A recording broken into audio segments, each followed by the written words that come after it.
So Edison was diagnosed at 13 months with a condition called xeroderma pigmentosum.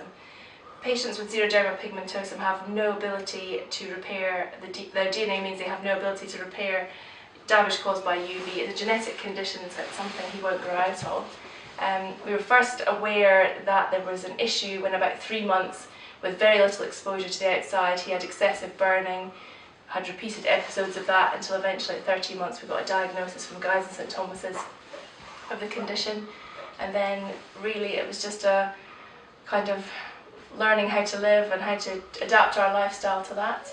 Having a diagnosis of xeroderma pigmentosum, or XP, it changes every aspect of your life. Just for Edison to leave the home, he has to have full factor 50 sun cream applied all over, he has to wear gloves, a visor with a plastic face covering. His clothing all has to be tested with a light meter to make sure that no light gets through the seams, so it's mostly lined clothes, anything with a heavy weave to make sure that the light doesn't get through. Before he was diagnosed, he actually burnt through a cotton top, so he's able to burn through a single layer of clothing, so quite a lot of care and attention has to go into planning what he's going to wear any given day.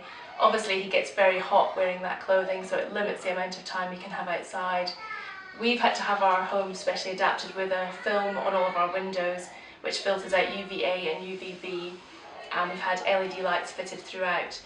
So it's great, it means he can be completely safe in our home, but what it does mean is that we can't go and visit friends. It's very difficult visiting family because not everybody's homes are safe. It usually involves putting up blackout curtains, cardboard boxes over windows, things like that. So it's quite hard work for him to be able to enjoy the company of other people in a different environment.